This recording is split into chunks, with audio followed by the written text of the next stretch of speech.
महाराष्ट्र का चुनावी खेल दिन पर दिन रोमांचक होता जा रहा है दोस्तों। लगभग 2 महीने पहले तक महायुति में अलग अलग दलों की कतार लगी हुई थी। हर दल प्रधानमंत्री नरेंद्र मोदी जी के नाम पर महाराष्ट्र में महायुति को समर्थन देने के लिए बिगुल फूंक रहा था, तैयार था। लेकिन जैसे ही लोकसभा चुनाव का नतीजा सामने आया, तभी से मानिए भाजपा को समर्थन देने वाले दल जो हैं वो बैकफुट पर आने शुरू हो गए, यानी पैर खींच रहे हैं पीछे। इन्हीं दलों में से सबसे ज्यादा चर्चा अगर किसी की है दोस्तों, तो वो है राज ठाकरे की पार्टी मनसे की, जिन्होंने 2 दिन पहले महाराष्ट्र सीएम एकनाथ शिंदे से मुलाकात करके राजनीतिक तापमान जो है वो हाई कर दिया था। और अब प्रेस कॉन्फ्रेंस में अपनी पार्टी को लेकर बड़े ऐलान से महायुति के गलियारों में भूचाल लाकर खड़ा कर दिया है। राज ठाकरे इस विधानसभा चुनाव में अपनी ताकत झोंकने वाले हैं, और वो कैसे, आपको बताऊंगी इस खबर में दोस्तों। आखिर तक इस वीडियो को जरूर देखिएगा। नमस्कार, मेरा नाम है जयंती झा और आप देख रहे हैं एमबी लाइव। राज ठाकरे की पार्टी मनसे यानी महाराष्ट्र नवनिर्माण सेना आगामी विधानसभा चुनाव में 225 से 250 सीटों पर उम्मीदवार उतारेगी। ये इतना बड़ा ऐलान और किसी ने नहीं बल्कि खुद राज ठाकरे ने किया है दोस्तों। यही नहीं, उन्होंने महाराष्ट्र विधानसभा चुनाव के लिए अपने 2 उम्मीदवारों का ऐलान भी कर दिया है।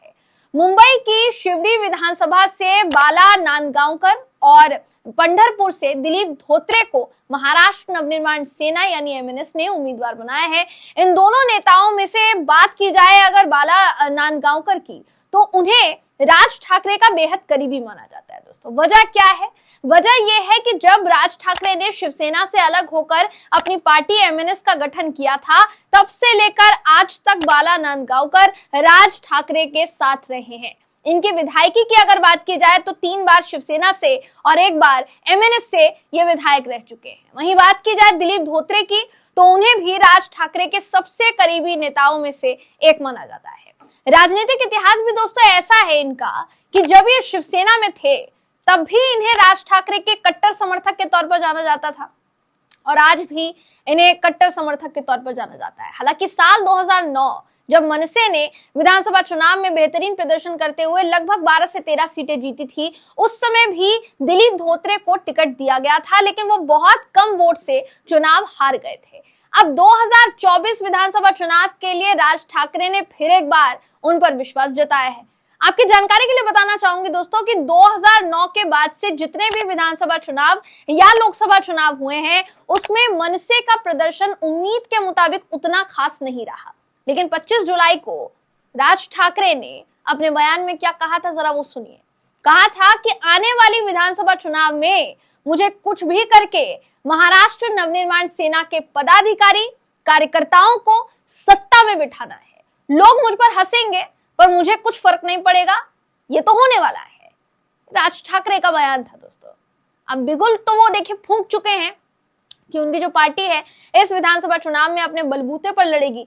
अब जिस प्रेस कॉन्फ्रेंस का जिक्र शुरुआत से लेकर अब तक मैं कर रही हूं दोस्तों, जिसमें इतना बड़ा ऐलान हुआ है, उसी प्रेस कॉन्फ्रेंस में देश की सत्ता में विराजमान भारतीय जनता पार्टी और प्रधानमंत्री नरेंद्र मोदी पर भी उन्होंने कई तरीके के सवाल खड़े किए हैं। इसी के साथ साथ महाराष्ट्र में शरद पवार पर जाति के नाम पर राजनीति करने का आरोप तक लगा दिया उन्होंने। मोदी जी को लेकर तो राज ठाकरे ने यह तक कह दिया कि सारे बड़े प्रोजेक्ट्स गुजरात जा रहे हैं। एक प्रधानमंत्री होने के नाते, हमारे देश के प्रधानमंत्री होने के नाते उन्हें सभी राज्यों को एक बराबर दर्जा देना चाहिए, ना कि बार बार सिर्फ और सिर्फ गुजरात को तवज्जो देनी चाहिए।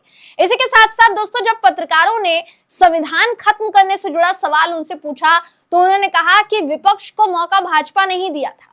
भाजपा के ही नेता ने सबसे पहले कहा था कि संविधान को खत्म कर देंगे। राज ठाकरे के इन बयानों के बाद दोस्तों, ये बात तो बिल्कुल समझ से परे है कि लोकसभा चुनाव में प्रधानमंत्री नरेंद्र मोदी के साथ मंच साझा करना और उसके बाद मोदी जी की सरकार को बिना किसी शर्त के समर्थन देना, वो सब आखिर था तो था क्या? राज ठाकरे महाराष्ट्र में महाविकास आघाड़ी को घेर रहे हैं, ये तो समझ में आता है। महाविकास आघाड़ी सीधे तौर पर विपक्ष में है और राज ठाकरे सीधे तौर पर घेरते आए हैं उद्धव ठाकरे की शिवसेना को, इसी के साथ साथ शरद पवार को। चलिए, ये समझ में आता है। लेकिन महायुति के दलों को भी घेर रहे हैं, वो भी अपने तीखे बयानों के जरिए, ये थोड़ा चौंकाने वाला है। अब देखना ये होगा कि राज ठाकरे ने जिस जोश के साथ लगभग 250 सीटों पर अपने उम्मीदवार उतारने की घोषणा की है, ऐलान किया है, वो जोश विधानसभा चुनाव के नतीजों में सामने आता है या फिर नहीं। बाकी इस खबर पर आप क्या सोचते हैं, आपकी क्या प्रतिक्रिया है, कमेंट करके मुझे जरूर बताइएगा। अगली किसी ऐसी ही वीडियो के साथ आपसे फिर मुलाकात होगी, तब तक के लिए नमस्कार।